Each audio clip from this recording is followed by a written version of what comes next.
How long have you been in Shelties? When you started, were there people or bloodlines that especially influenced your program, either mentors or as an inspiration? Well, yes, I bought my first Sheltie in 1964. She was champion for Harrowby Blue Larkspur, and she was a very beautiful Sheltie. Today, I often wonder if she walked into the ring today, if she would, how she would be, you know, as far as how Shelties have changed, so that was my beginning. You bought her as a puppy. I bought her, she was 4 months old, and I just thought I had hung the moon. I was so happy with that puppy. And I didn't, I finished her. She won the group the day that she finished, which was maybe for another question, but I did not have a litter until 2 years later. Okay. So that was 1966, and couldn't believe that. Okay. Answers that question. And were there people and bloodlines that especially influenced your program? Yes, I bought my Sheltie from Beth Chappell, who lived in Asheville, North Carolina. She had for Harrowby Kennel, and she was quite successful. She was very helpful in getting me going. And then Barbara Bird of Diamond Shelties in Summerville, South Carolina, was also helpful. We traveled together, the three of us, and other people too. Okay. There were other people that influenced me, but they were the ones that really were knowledgeable, in my opinion, and helped me in that regard. Great, interesting. Jenny, the same question. Well, let's see. I started I started going to dog shows when I was really young, like three or four, and I was always interested in the dogs, but I guess when I really became involved was when I was about 8 maybe, or 9. I think I bred my first litter that I planned when I was 11 or 12, and I think I finished, I guess Katie was the first champion, and that was in 78 or 9, and that was champion Rosmoor. Katie did, which all the dogs go back to her that we presently have. So obviously my mom influenced me a lot, and provided me with the dogs, a line of very strong producing dogs, particularly a very strong female line for me to kind of take over. And that was, when I took over, was probably in the early 90s when you guys moved, and that's primarily when I kind of started doing the dogs, doing pretty much everything. Making decisions. Yeah, making decisions and all that kind of thing going forward. So, Was there any bloodlines that especially influenced you at that time, Jenny? Yeah, I mean, we already had an established bloodline at that point, Mm-hmm. because, it was 25 years in. Sure. But you obviously have to, we had primarily bitches at that time, so we had one male, but was he alive still in the 90s? I don't think he was. Champion Rosmoor Robert of Micadella, who was a champion Bankery Deep Purple son, and he was very influential for us in the early 80s. We bred to him a lot, and then going forward in the 90s, we didn't have our stud dogs, so we bred a few dogs here and there, and then went forward with that, which ended up with having several tricolor stud dogs, like from that time, probably the mid 90s till now. So there was a lot of different bloodlines that, you know, inspired me. In the Northeast particularly, there was many active breeders, and so they were very generous with me as far as knowledge and that kind of thing. So were there mentors or people that were an inspiration to you in addition to your mom during those early years? Well, yeah, I mean, Tom and Ann McCohen of McDago, like I lived some with them in the summer times and went to a lot of shows with them, and obviously they were an influence. And one of the pivotal breedings I did was, for me, is I had a bitch named Champion Rosmoor Night Sprite who was by Champion Robert out of a Sport and Life daughter Champion Rosmoor Katie did, which was the first one I finished in the late 70s. And I bred her to a dog of the Cohens, Champion McDago Proof Positive, and I got a blue bitch Champion Rosmoor once again that all my dogs trace to that dog, to that bitch from that related to that breeding, and that bitch finished, but wasn't. You know, at that time we didn't really special dogs or anything like that, but several generations down, she continued to influence the dogs I was working with, and probably still. So that was a pivotal breeding for me that was made possible by my relationship with the Cohens. Great, terrific. Rose, what bloodlines, well, you talked about what bloodlines you began with, and how did that change over the years? Well, it changed a good deal. We had our, like you mentioned, we had our own dogs, stud dogs here and there, but we bred out a lot to other dogs, and I would not want to get feel like we use the same bloodlines over and over, but we finally narrowed down, and we had really our a great deal of success with our own dogs, but we did breed out a lot. You mentioned Highborn. Well, Highborn, yeah. I mean, that was pivotal for me when I saw that dog. I had not ever seen Shelties really out of the southeast, out of that area, and he was from Texas, and he was a Bankery dog, but he belonged to the Maldens, yeah. And I just looked at him and I thought, you know, that's where I want to be.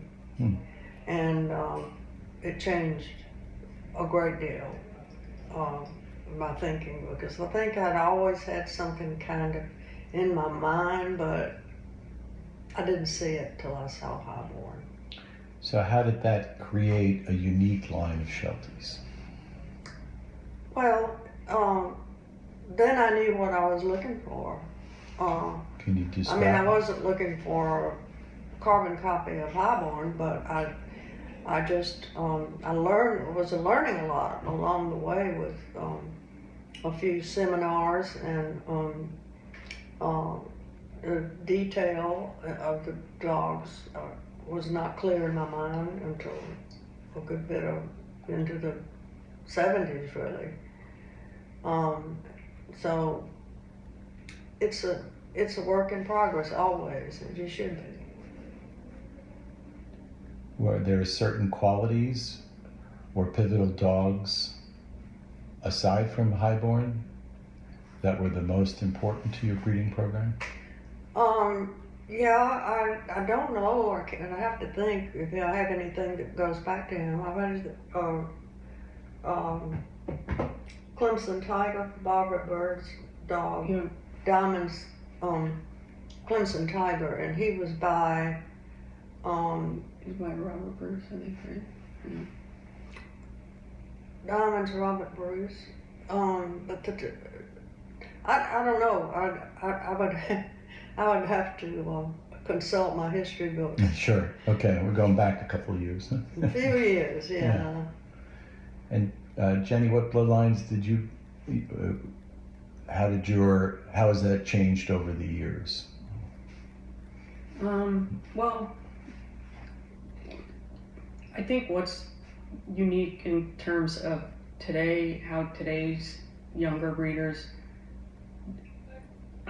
do things, is that our dogs all trace back to the foundation bitch that she bought and finished from Beth Chapel to Harvey, Shelties. So obviously, if you look at the lineage, there's twists and turns, and a lot of breedings that Didn't work out. well, there's always a lot that don't work out, but then there's some that just magically work out and can put you several generations away from where you are. And some of that is luck of the draw, some of that is just, careful study of who you're breeding to who and which dogs cross-fold, and also what pedigrees are producing. If there's many beautiful dogs that don't produce necessarily, so you have to kind of keep juggling all this in your mind, and kind of trying to figure out, which is kind of a puzzle, but it also makes it challenging. And the Shelties, most people will tell you, are a very challenging breed. But I think my mom had a very, very good knack of putting together breeding pairs, and she would go to the national and just study the dogs, and if sometimes there were dogs that just consistently caught her eye that might be by a certain dog, and there was a couple of breedings that we did because of that I think really worked out and brought us multi-generation improvement in one generation. Can you share a for example of what qualities mapped to what pivotal dogs that enhanced your breeding program? Well, I think head quality. We have somewhat of a head breed, I think, and if you can't get past the head, Mm-hmm. it's hard to find other attributes, and so. Is there one dog that stands out that brought head quality to your breeding I feel program? like Champion McDagan Proof Positive that I mentioned before. Our dog, Champion Rosmoor Robert, had a beautiful head and produced it, I think. Another one is Champion Country Lane the Energizer, who was the sire of Champion Rosmoor the Apocalypse, which, other than Robert, was our first stud dog, pretty much, who was out of the Proof Positive daughter by Energizer. And then after that, Champion Rosmoor the Apocalypse was very influential in improving head detail in our dogs, I think. Terrific. Is there anything you want to add to that, Rose? No. I think she did a good job of covering the waterfront there. Very good. Rose, would you tell us about an achievement that you're particularly proud of? Yeah, being chosen for help me out Membership. here. ASSA Life Membership. The life membership in the ASSA was quite thrilling to me, and it sort of made all the work and all. There was a great recognition for years of work and hopes and dreams and crashes and tears and arguments and fun. Dog shows were fun, and I wish I lived in an area where there were more shows. I really enjoy just going, and even if I didn't show anything, and just I love the atmosphere of a dog show. It's hard to explain. It's just something in the air sometimes. Energy, perhaps. Mm-hmm. Jenny, same question. Is there an achievement that you're particularly proud of? There's probably several, I think. It was always my goal to win the national, and I went to many, many nationals where I didn't even win a ribbon, and to me, that's just the pinnacle of breed achievement. I had the dogs, and obviously my mom co-owned all of them, but champion Rosmoor Mojave, Rom, and then the following national one with champion Rosmoor after Low Rom, and I always wanted to win the national. It was always one of my goals, but you never know. Like, all the moons have to align and that kind of thing. And to win 2 nationals in a row with a grandfather and then a grandson as a breeder, for me, that's just amazing, because I'm a breeder through and through. That's what I am, and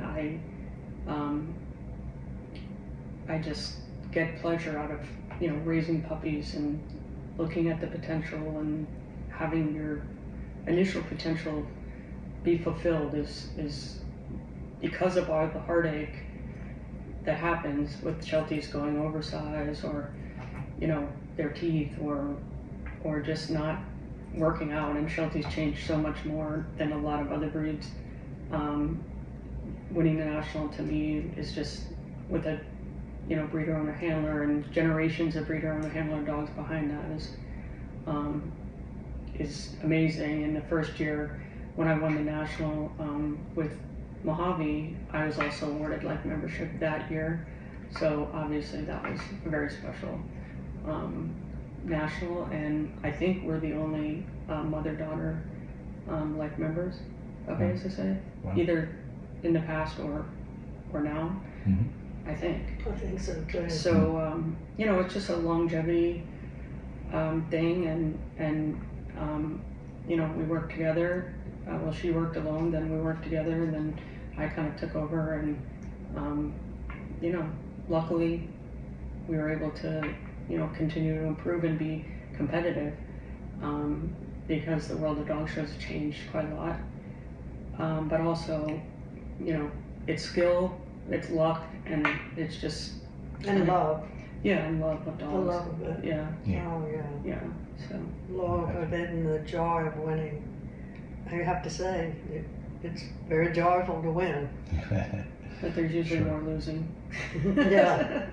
So you got to learn to handle that and keep coming back, which is a lot. It wears a lot of people down. There was a famous sailor who once said, "The way you win a race is to enter a lot of them." Yeah. So, going to a lot of shows. Absolutely.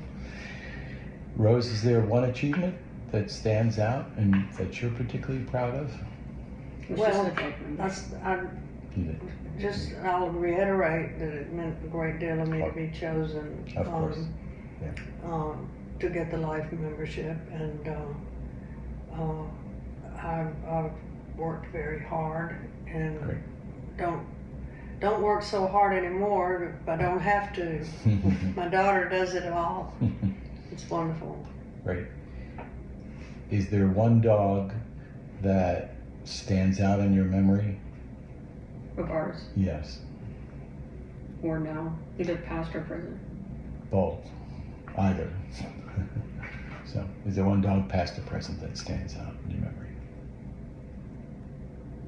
Hugo, I'm just filtering through all of the generations, you know? Well, for It's me, incredible.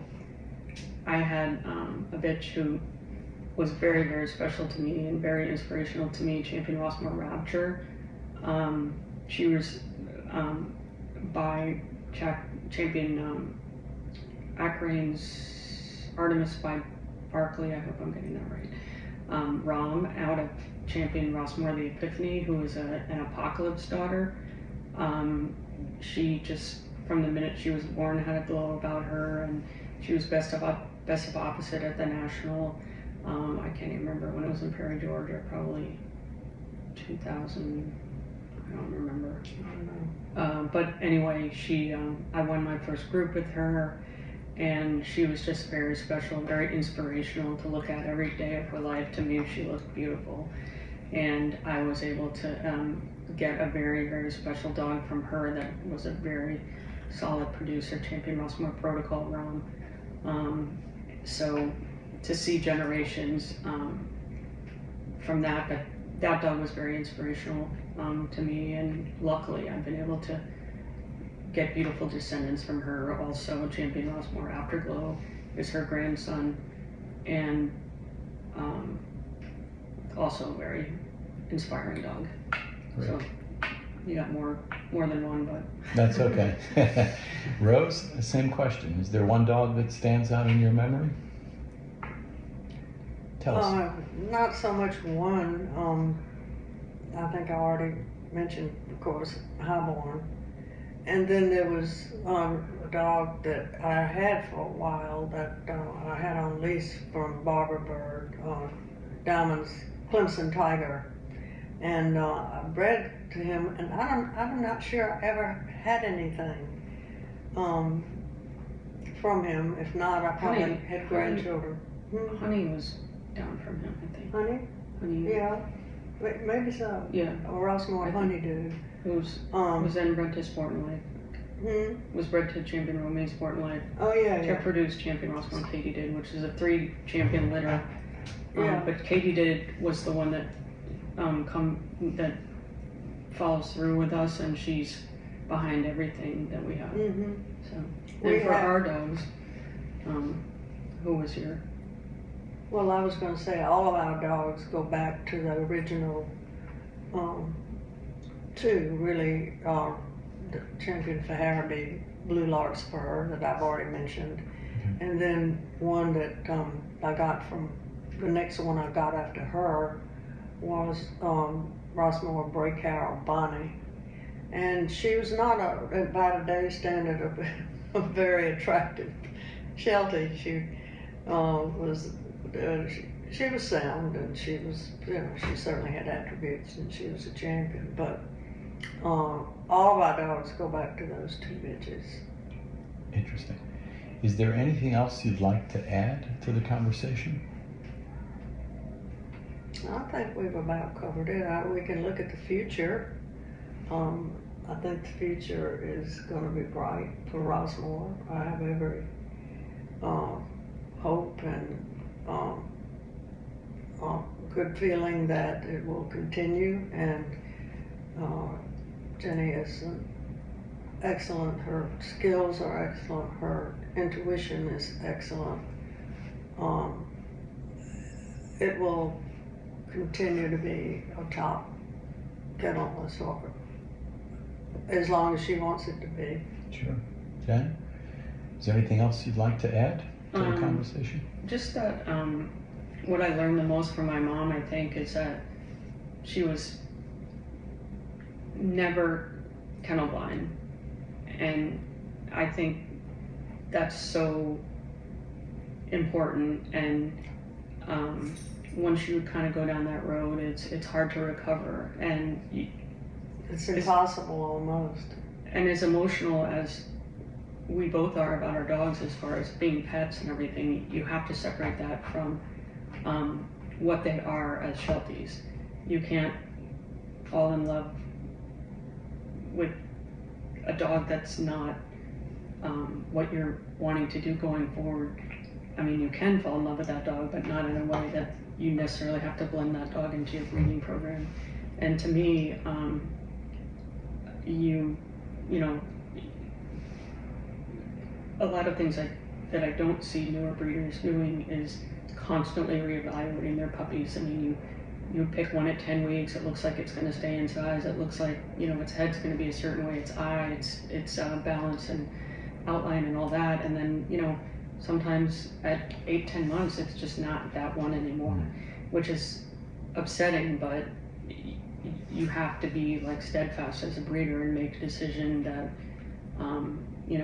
that one's just not going to go forward. It's not going to be successful. It's not going to be representative of what you want people to think of when they think of your kennel, and that's heartbreaking. And there have been many people that started in Shelties that either quit or went to other breeds and were very successful in other breeds. But Shelties are a heartbreaking breed, and they just don't breed true, and they often don't mature and have the promise that they're going to have as a puppy, and so you kind of have to start over. So you have to let the really good ones, either of your own or somebody else's, inspire you, and then when you do have one that's beautiful and does the kind of winning that you're just, of course, you dream of, you have to realize that, you know, in order to go forward and be successful, you have to keep the bar high for yourself, because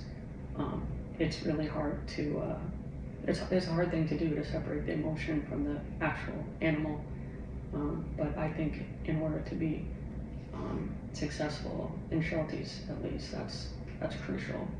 And I think my mom is like really, really skillful in that. And growing up, just seeing her, you know, well, that was a lot of effort, but didn't turn out. So, you know, let's go for the next one. Be a great pet for someone. You have to separate it. If you end up either breeding that dog with hope that you're going to get what you want in the next generation, that'll waste a lot of time and money, I think. I don't. And heartache, because eventually you'll see it again. Yeah, very good. Well, this has been very insightful and educational. Thank you for sharing. Rose Tomlin and Jennie Hynes of Wilton, Connecticut, Rosmoor Shelties. Thank you. You're a good interviewer.